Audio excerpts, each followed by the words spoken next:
لا تنسى الاشتراك في قناتنا وشكرا لكم.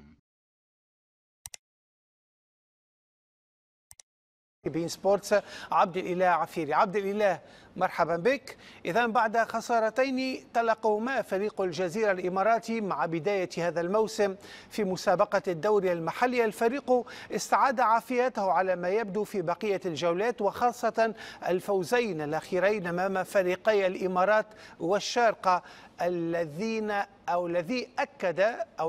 أكدا جاهزيته لمباراة أوكلاند سيتي على ما يبدو.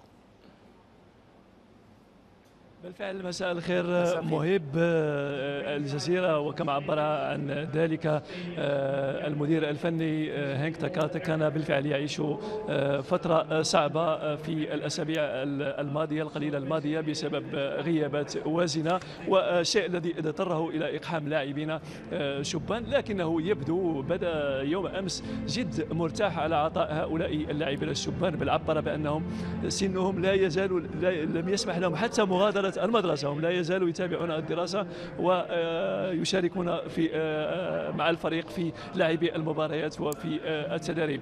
يعني هنالك في الحقيقة تفاؤل مهم من طرف مكونات نادي الجزيرة بالنسبة لهذه المباراة، وهي المرة الأولى بطبيعة الحال، وهذا عرس كروي عالمي والكل يكون لديه حافز لإعطاء أكثر ما في جعبته من أجل تشريف فريقه و يعني المرور إلى الدور المقبل في هذه التظاهرة الدولية. أما بالنسبة لأوكلاند وكما تعلم هو صاحب الرقم القياسي من حيث عدد المشاركات، وقد يقول البعض بأنه يتأثر بجماهير الفريق المضيف في هذه الحالة الجزيرة، لكن المدرب عبر أمس عن رأي مخالف، قال نحن لعبنا أمام فرق عربية يعني كبيرة، الملاعب كبيرة وجماهير شجعت بشراسة كثيرة فريقها، وكان يقصد بذلك الرجاء لما نظم هذه مونديال الأندية في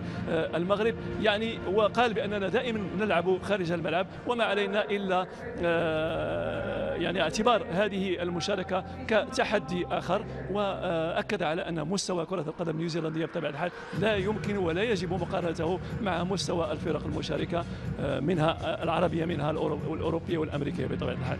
شكرا جزيلا لك عبد الإله عفيري مفد بين سبورتس إلى مونديال الأندية، كنت معنا مباشرة من ملعب هزاع بن زايد بمدينة العين.